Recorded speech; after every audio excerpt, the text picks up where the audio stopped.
안녕하세요. 아침의 광장 손지민입니다. 유권자들의 선택을 받은 정치인의 말은 더없이 신중하고 정제돼야 하지만 요즘 그렇지 못한 모습을 자주 봅니다. 어제 KBS 라디오에 출연한 국민의힘 김재원 최고위원이 제주 4.3 사건 추모일은 격이 낮다고 말해 또 한 번 논란이 되고 있습니다. 김 최고위원의 거듭된 실언에도 징계를 하지 않은 것이 당 지지도 하락에도 작용했다는 지적이 당 내에서까지 나오는데요. 수요일에 준비한 코너 인터뷰에서 국민의힘 바로 세우기 신인규 대표 만나보는 시간 마련했습니다. 4월 5일 수요일 아침의 광장 먼저 이 시각 교통 상황과 날씨 전해드립니다. 서한나 리포터. 네, 먼저 고속도로입니다. 중부내륙 고속도로 위로 사고 소식 있는데요. 금호분기점 방향으로 서대구 요금소 50m 지난 지점입니다. 2, 3차로에서 추돌 사고 있습니다. 이 구간 지나실 때 유의하시기 바라겠고요. 대구 포항고속도로 양방향으로 팔공산 나들목에서 잠시 속도 줄이고 이후 원활하겠습니다. 이어서 시내도로입니다. 달구벌대로 문화대 삼거리에서 신당 내거리 방향입니다. 문화대 삼거리부터 정체가 심한 모습인데요. 마음의 여유 갖고 지나셔야겠습니다. 진천로 진천내거리에서 진천남 내거리 방향으로 이동량 많습니다. 신호 3번 예상하셔야겠습니다. 신천대로 서대구 나들목 방향으로는 경대교 지하차도 일대 차간 거리 좁힌 채로 답답하게 이동하고 있고요. 앞산순환도로 상동교 방향으로는 효명내거리 일대 교통량 꾸준하지만 이동하는 데 어려움은 없겠습니다. 마지막으로 날씨입니다. 오늘은 비가 내리겠습니다. 어젯밤부터 시작된 이번 비는 내일까지 내리겠는데요. 비가 내리면서 낮 기온은 어제보다 낮겠습니다. 대구와 포항이 17도, 안동 16도까지 오르겠습니다. 비와 함께 강풍이 예상되는데요. 시설물 관리와 안전사고에 유의해 주시기 바랍니다. 현재 대구의 기온은 16.6도, 습도는 69%입니다. 지금까지 서한나였습니다.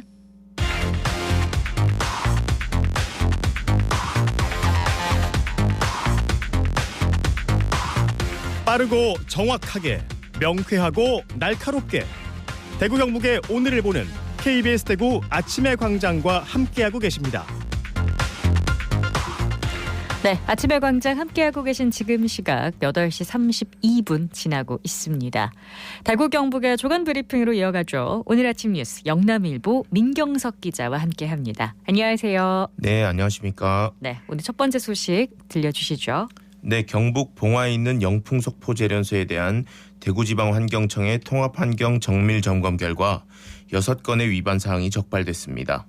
대구지방환경청에 따르면 지난달 중순 실시한 점검에서 오염물질을 최대한 흡입할 수 있는 대기배출 시설 일부에 후드 설비가 설치되지 않았습니다. 또 부식이나 마모로 오염물질이 새어나가는 것을 방지하고 있는 점이 적발됐습니다. 일부 공정에선 수질오염 방지 시설을 상시 가동해야 하는데 간헐적으로 가동한 점도 확인됐습니다. 대구환경청은 위반 사안 6건에 대해 조치명령, 과태료 등 행정처분을 내리고 형사고발 사항은 자체 수사를 진행한 뒤 검찰에 송치할 계획입니다. 그렇군요. 영풍 소포재료소는 지난해 말에 통합 환경 허가를 받으면서 기존보다 배출 기준을 강화했는데 여전히 허점이 많군요. 다음 소식 보겠습니다. 네, 대구지검 강력범죄수사부가 어제 성매매 알선법 위반 방조 등의 혐의로 대구 경북 최대 성매매 사이트의 광고 수익금 자금 세탁책 30살 A씨를 구속 기소했습니다. A씨는 2021년 4월부터 지난해 1월까지 동남아에 서버를 둔 대구 경북 최대 성매매 알선 사이트의 광고 수익금 27억 원 가량을 적법한 자금으로 보이게 위장한 혐의를 받고 있습니다. 네.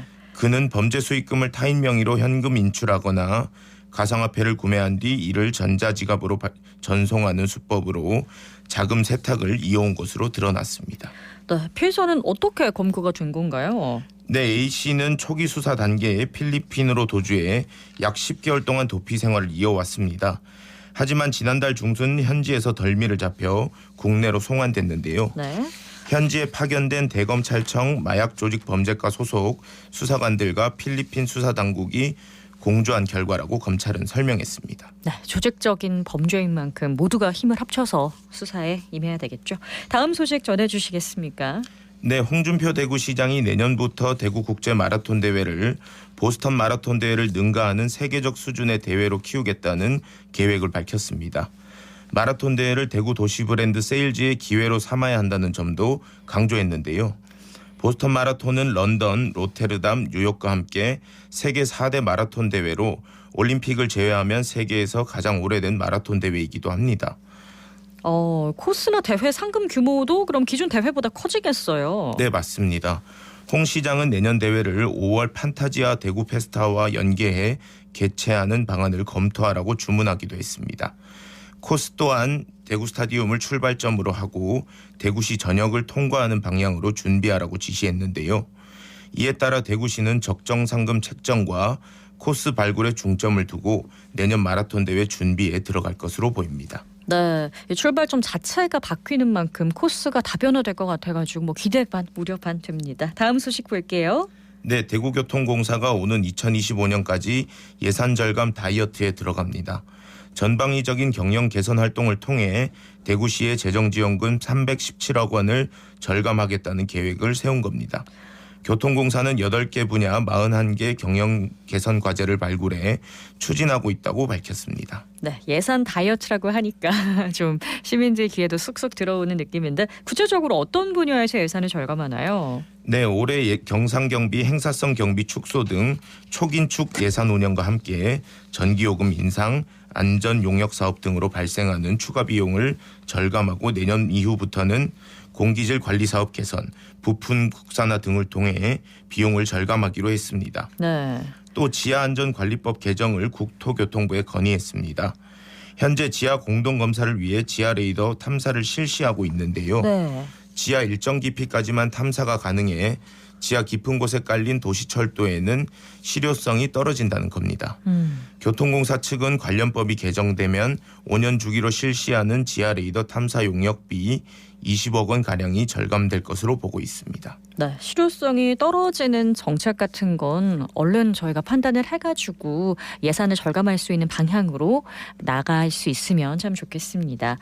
그리고 최근에 저도 뉴스를 통해서 전해드린 내용인데요. 대구교통공사가 특정 학과 출신으로 채용을 제한해서 공정성 논란이 상당히 불거졌습니다. 이 문제는 어떻게 됐나요?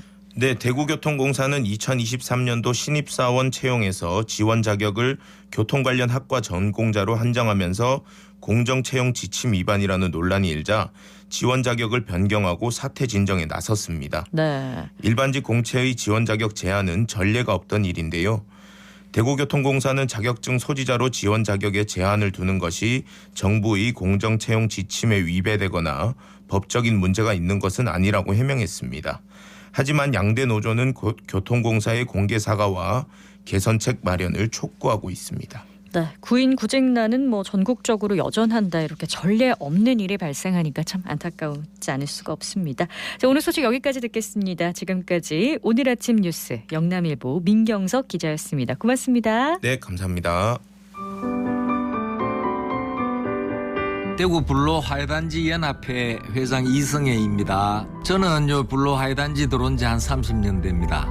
봄이 1년 농사죠. 1년 장사이기도 하고 보통 3월에서 5월까지 정신이 없습니다. 왜냐하면 1년 동안 이때 농사 지은 거나 유통하는 게 원활하지 않으면 1년 농사가 망해버리거든요. 바빠야 됩니다.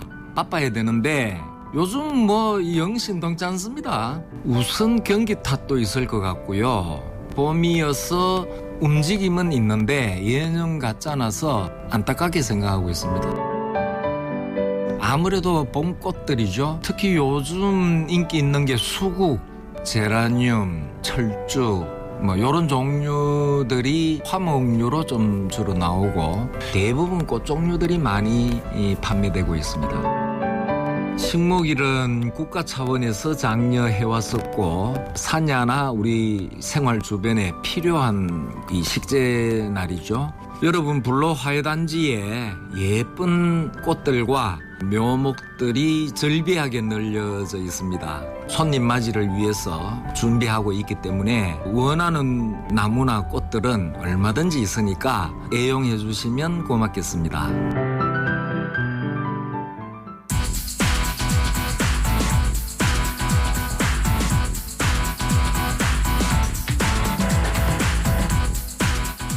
우리 사회 곳곳에서 활동하는 사람들의 다양한 삶의 모습과 그들이 전하고 싶은 이야기를 듣는 인터뷰입니다. 국민의힘 원내대표 선거를 앞두고 있는 가운데 당 지도부를 향한 쓴소리가 나오고 있습니다. 국민의힘 바로 세우기 신인규 대표 연결해서 이야기 나눠보겠습니다. 안녕하세요. 네, 안녕하세요. 국민의힘 바로세우기 대표 신인규 변호사입니다. 반갑습니다. 네, 반갑습니다. 국민의힘 바로 세우기, 줄여서 다들 국바세 이렇게 부르더라고요. 어떻게 이 국바세가 출발했는지 어떤 활동을 하는지부터 저희 청취자 여러분들에게 소개 부탁드립니다. 예, 저는 국민의힘의 그 이준석 지도부 체제에서 나는 국대다라는 대변인 공개 선발 대회를 통해서 저는 들어왔고요. 네. 제가 상근 부대변인을 지내면서 당의 대선과 지선을 뛰었습니다. 그러고 나서 이제 정당 민주주의를 무너뜨리는 당내에서 상당히 무리한 움직임이 있었거든요. 네. 그런 것들에 대해서 당원들이 심각하게 반발을 하셨고, 제가 또 당원들을 모시고 또 당을 상대로 가처분까지 소송을 제기해가지고요. 이제 그런 인연으로 정당 민주주의를 바로 세우기 위해서 국바세를 시작하게 되었습니다. 네, 뭐 소송을 하면서 아무래도 좀 널리 알려진 측면이 있는데 아마 전 부대변인 출신 시절이 이준석 대표 체제였기 때문에 이준석 지지 모임이다, 뭐 이준석 팬클럽이다 이렇게 알려진 측면도 있는데 이 부분은 어떻게 생각하시나요? 예, 그거는 전혀 그렇지 않고요. 저희는 이준석 대표가 아니고 그 자리에 다른 당대표가 있었더라도 네. 똑같은 억울한 일을 당했으면 같은 일을 했을 것이고요. 저희 국바세도 취지해 보시면 인물 추종형의 계파 정치를 지양하고 비전과 가치 중심의 정파 세력을 만들겠다라고 해놓고 있거든요. 네. 또 어떤 특정 정치인을 추종하거나 팬클럽으로 지지하기 위한 그런 모임은 아닙니다. 그렇습니다. 인물 중심이 아니고 비전과 가치 중심이다라고 해명을 해주셨고요. 최근에 공식 성명문이 나왔습니다. 국민의힘 정당 지지도가 떨어지는 것을 두고 우려와 쓴소리를 많이 하셨는데 지지율 하락의 원인 어떻게 분석하시나요? 저는 일단은 국민의힘에서 정당 민주주의라고 하는 헌법 가치를 훼손했음에도 불구하고 아무도 반성하거나 책임지지 않는 것도 저는 국민들께서 많은 분들이 기대를 접으셨다라고도 네. 보고요. 또 하나는 국민의 민심을 따라갈 책임이 있는데 네. 정당에서 국민의 민심을 저버리고 또 특정 정치인들만을 추종하는 이런 과거의 그런 계파 정치의 그런 모습들이 나오고 있기 때문에 네. 저는 실망한 국민들께서 지지율로서 그렇게 마음을 보여주고 계신다. 저는 이렇게 생각을 합니다. 특히나 좀 젊은 층의 이탈이 심각하다고 지적을 하셨던데요. 그렇죠. 지금 젊은 층의 지지율이 상당히 낮게 형성이 되고 있는데요. 네. 과거 대선을 보시면 젊은 층이 2030이 국민의힘을 지지했기 때문에 대선에서도 이길 수 있었거든요. 그럼에도 불구하고 지금 젊은 층들이 떠나가고 있는 이유는 네. 아무래도 국민의힘이 민심의 본질을 쫓아가지 아니하고 과거 퇴행적인 모습들을 계속 보여주고 있기 때문에 저는 실망한 2030들이 떠나가고 있다 이렇게 진단하고 있습니다. 그렇습니다. 이번에 당대표 선거 때 아무래도 천안함도 그렇고 젊은 층이 많이 들어왔던 걸로 알려졌잖아요. 이게 선거를 위한 일시적인 확장이었다라고 분석을 해본다면 이게 젊은 층의 이탈 어느 정도 예상을 했던 부분이 아닐까 싶기도 한데요. 예, 근데 전당대회 결과는 네. 소위 말하면 2030의 표심만이라고 저는 생각하지는 않고요. 당내 개혁 세력과 저는 반개혁 세력이 네. 저는 치열하게 맞붙었다 이렇게 평가를 하는데요. 네. 또 아무래도 이준석 대표를 통해서 들어왔던 그런 개혁 성향의 당원들이 지금 당의 모습에 실망하고 좀 떠나간 부분도 있고요. 이번 선거 결과는 제가 겸허히 받아들이겠습니다만은 우리 당이 그래도 민심을 더 쫓아서 총선을 위해서도 좀 더 민심을 더 따라가야 된다. 그 입장에는 변함이 없습니다. 네, 비단 나이대로 세대가 갈린 것이 아니라 개혁 성향 때문에 좀 지지도가 갈릴 수가 있다 이런 말씀해 주셨는데 오늘 징계를 할 것 같은 분위기가 형성이 되긴 했습니다. 김재원 최고위원 발언의 수위가 좀 세가지고 문제가 다수 발생을 했는데도 당이 제대로 된 징계를 하지 않았었기 때문에 홍준표 시장까지도 당 지도부를 저격했거든요. 이런 상황들은 어떻게 보시나요? 아무래도 당에 지금 원칙이 사라졌다라는 표현이 맞을 것 같은데요. 김재원 수석 최고위원의 경우에도 일단은 5.18이라고 하는 우리 YS 대통령이 민주화 운동으로 인정했던 특별법까지 제정하지 않았습니까? 네. 이미 역사적 평가가 끝난 사안에 대해서 계속적으로 문제를 일으키는 것은 매우 부적절하다고 생각이 들고요. 네. 아무래도 홍준표 시장께서도 지적을 했다시피 지금 당 지도부가 어떠한 원칙을 가지고서 지금 당을 운영하는 것이 아니라 전혀 존재감이 없거나 아니면은 존재감을 나쁜 쪽으로 굉장히 부정적인 쪽으로 형성하고 있거든요. 저는 그런 부분에 대한 많은 우려가 지금 당원들 내에 있다라고 저는 생각을 합니다. 그러면은 김기현 대표 체제에서 당대표의 리더십이라던가 총선 준비는 좀 그렇게 탄탄하지 못하다, 뭐 불안정하다 이렇게 보시는 건가요?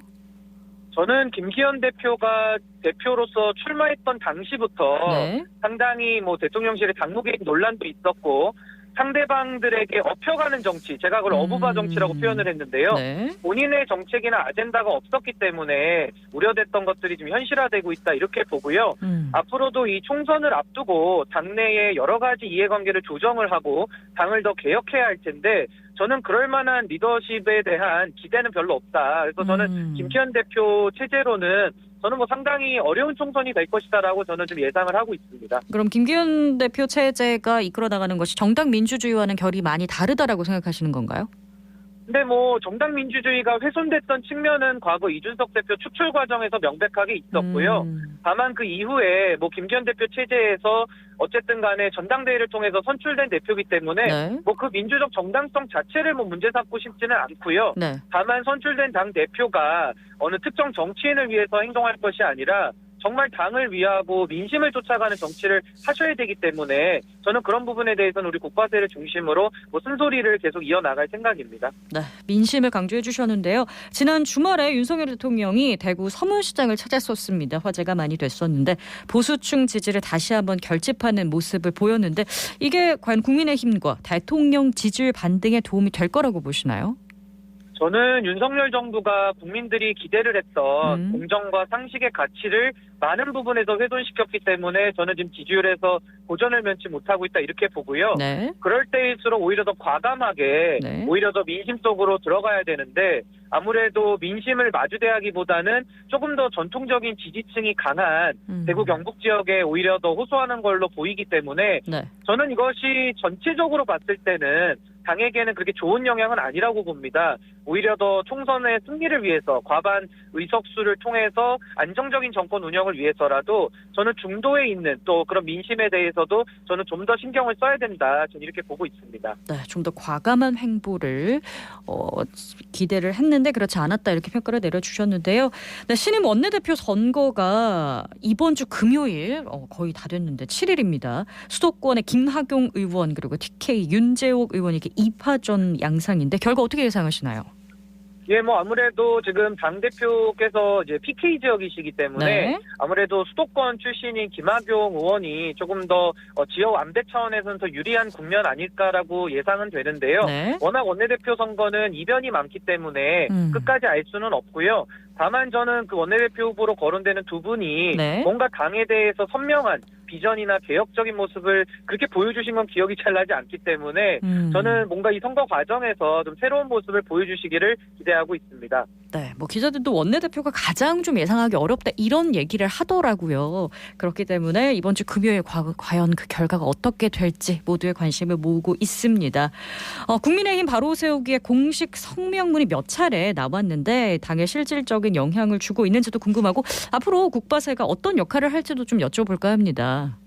예, 국민의힘 바로 세우기는 당내의 정당 민주주의를 바로 세우기 위해서 출범했는데요.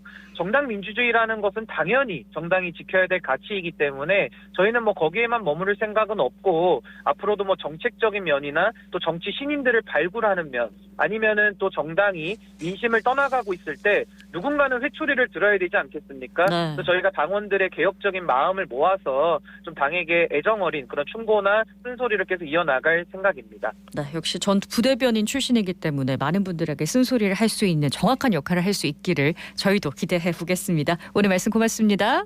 네, 감사합니다. 네, 지금까지 국민의힘 바로 세우기 신인규 대표와 이야기 나눴습니다.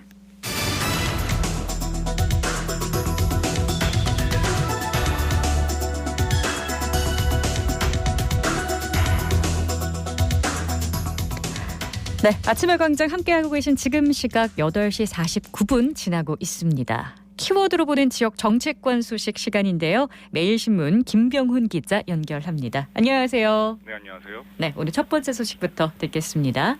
네, 오늘의 첫 번째 키워드는 3번의 원내 지휘봉입니다. 대구 수성구 갑을 지역구로 둔 5선의 주호영 국민의힘 의원이 오는 7일 세 번째 원내대표 임기를 마친다는 소식입니다. 네, 뭔가 자주 하셨던 느낌은 있는데 주호영 국민의힘 의원이 원내대표를 3번이나 역임했군요. 네, 그렇습니다. 주호영 의원은 이번 21대 국회에서 원내대표를 2번 역임했는데요. 문재인 정부 시절인 2020년 야당 원내대표에 올랐습니다. 그리고 지난해 정권이 교체된 후 여당 원내대표에 선출됐는데요. 그 임기가 오는 7일로 종료됩니다. 그리고 4선이었던 지난 2017년에도 원내대표를 지낸 적이 있는데요. 네. 바로 보수계열의 바른정당 원내대표였습니다. 아, 국회의원이 3번의 원내대표를 경험한 건 고 김영삼 대통령 이후 처음입니다. 그렇군요. 주호영 의원이 이번이 3번째이기 때문에 그 원내 지휘봉을 내려놓는 소회가 좀 남다르지 않을까 싶은데 들어보셨나요? 네, 그렇습니다. 주호영 의원은 매일신문과의 인터뷰에서 기억에 남는 순간으로 지난 연말 예산안 협상을 꼽았습니다. 네. 정권 교체 후 첫 예산안을 둘러싸고 여야가 극한의 대치를 이어가며 준예산 가능성까지 거론됐는데요.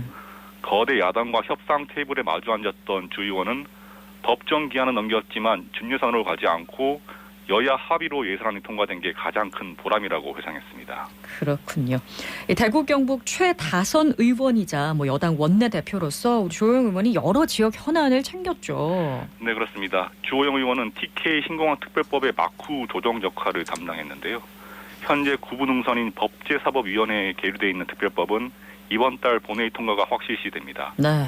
주 의원에 따르면 특별법을 두고 국방부의 반대가 거셌다고 하는데요. 이에 주 의원은 경북 영천 출신의 이종섭 국방부 장관에게 지역민의 염원을 거스르면 대구 땅을 밟지 못할 것이라고 경고하기까지 했습니다. 네.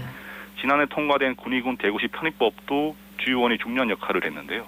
원내대표로서 편입법에 반대하는 일부 경북 의원들을 설득한 끝에 동의를 이끌어냈습니다. 네, 정말 막후에서 큰 역할을 해주셨습니다. 그리고 이제 21대 국회 마지막 국민의힘 원내대표 선거가 다가왔습니다. 오는 7일이죠. 네, 그렇습니다. TK에선 대구 달서구 을을 지역구로 둔 3선 윤재 의원이 출사표를 던졌습니다. 네. 또 다른 후보는 경기 안성의 4선 김하경 의원인데요. 대진표는 윤 의원 대 김 의원 간 양자 대결로 짜였습니다. 네, 이게 우리 지역에서도 관심이 갈 수밖에 없는 것이 수도권과 TK의 대결로 보여지기 때문인데 윤재욱 의원이 주호영 의원에 이어서 여당의 원내 지휘봉을 줄 가능성은 어떻게 될까요? 네, 현재로서는 박빙 승부 양상입니다. 김하경 의원은 수도권 출신이 원내대표가 돼야 내년 총선에서 수도권에 승산이 있다는 구호를 내세우고요. 네. 윤 의원은 출신이 아니라 대화 협상 및 내년 총선을 위한 전략통을 뽑아야 한다는 캠페인을 펼칩니다. 정치권에선 7일 개표하면 열어봐야 결과를 알 수 있을 만큼 판세가 안개 속이라는 분석을 내놓고 있습니다. 네, 국민의힘이 수도권에 좀 약하기 때문에 수도권 의원이 좀 유리하지 않을까 생각을 했었는데 박빙 승부라고 하니까 7일 정말 투표함을 열어봐야 알 수 있을 것 같네요. 다음 소식은 뭔가요? 네, 다음 소식은 대구시청과 국회 사이입니다. 최근 홍준표 대구시장은 국민의힘의 날선 비판을 내놓고 있습니다. 공격의 대상은 김기현 대표를 비롯한 당 지도부인데요. 네. 발단은 김재원 최고위원의 잇따른 설화였습니다.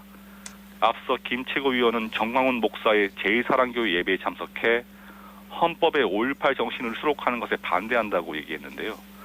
또 전 목사를 두고는 우파 진영을 천하통일했다고 지켜 세우기도 했습니다. 전 목사는 극우 인사 중 한 명으로 꼽히는데요. 이에 홍준표 대구시장은 김 최고위원의 발언을 문제 삼아 당 지도부의 제명을 요구했습니다. 네, 제명은 굉장히 큰 징계이기 때문에 아무래도 당 지도부에서도 좀 논란이 있겠어요. 네, 홍준표 대구시장은 김 대표의 리더십까지 비판했는데요. 김 대표를 겨냥해 카리스마가 없다고 한 데 이어 내년 총선을 앞두고 비대위 전환 가능성까지 경고했습니다. 사실상 김기현 대표 체제의 붕괴를 예고한 셈인데요. 이에 김기현 대표도 발끈했습니다. 김 대표는 홍 시장을 겨냥해 지자체 행정을 맡은 사람은 그에 전념했으면 좋겠다고 응수한 건데요. 네. 하방을 선언하며 대구시장에 선출된 홍 시장에게 중앙정치에 대한 관여를 중단할 것을 요구한 겁니다. 네, 서로 발언 수위가 좀 상당한 편인데 지자체 행정에 전념해라 이 말에 홍준표 대구시장이 가만히 있을 뿐이 아니잖아요. 네, 그렇습니다. 홍준표 대구시장은 즉각 반격에 나섰습니다. 홍 시장은 나는 그냥 대구시장이 아니라 당대표를 2번이나 지내고 없어질 당을 바로 세울 유일한 현역 당 상임고문이라고 했는데요. 네. 즉 대구시장이면서 국민의힘 상임고문으로서 중앙정치에 관여할 권한과 책무가 있다는 논리입니다. 네, 요즘 이렇게 말로써 말싸움하는 정치인들이 굉장히 많아가지고 주목이 되는데 김기현 대표와 홍준표 대구시장의 이런 설전이라고 해야 될까요? 이걸 바라보는 정치권의 시각은 어떤가요? 김 대표와 홍 시장의 주장에 대한 지지가 엇갈립니다. 김 대표의 주장에 동조하는 측은 홍 시장이 당초 대구시정에 전념하겠다는 약속과 달리 중앙 정치에 과도하게 개입한다는 입장입니다. 네. 당 어른으로서 훈수를 둘 수는 있지만 비판의 수위가 도를 넘었다는 겁니다. 특히 TK 신공항, 신청사 이전, 엑스코선 등 대구 현안이 산적한데 그렇죠. 왜 관심은 여의도 국회에 집중돼 있느냐는 비판이 나옵니다. 반면 홍 시장 주장을 지지하는 측은 국민의힘이 얼마나 민심 외면을 받으면 대구시장이 나서느냐는 입장입니다. 네. 아울러 상임고문은 당의 문제에 대해 적나라한 비판을 내놓을 수 있다는 논리를 펴는데요. 다만 홍 시장의 훈수 정치에 대해 대구 시민들의 생각이 가장 중요하다는 데에는 대체로 동의하는 분위기입니다. 그렇습니다. 모두 우선 어떤 것을 더 신경 써야 할지 알아야 되겠죠. 자, 키워드로 보는 지역 정치권 소식 여기까지 듣겠습니다. 오늘 고맙습니다. 감사합니다. 네, 지금까지 매일신문 김병훈 기자와 함께했습니다. 네, 오늘 식목일인데요. 청명이기도 합니다. 대구와 경북 지역에도 반가운 단비가 내리고 있습니다. 내일 오전까지 대구와 남부 내륙, 동해안은 10에서 40mm, 경북 북서 내륙은 30에서 80mm, 북부 내륙은 20에서 60mm 정도 예상하고 있습니다. 그리고 오늘 대구 낮 최고 기온이 17도 정도를 기록할 거라고 하네요. 기온이 약간 내려갔습니다. 건강 유의하셔야겠습니다. 4월 5일 아침의 광장 저희가 준비한 소식은 여기까지입니다. 저는 내일 다시 오겠습니다. 고맙습니다.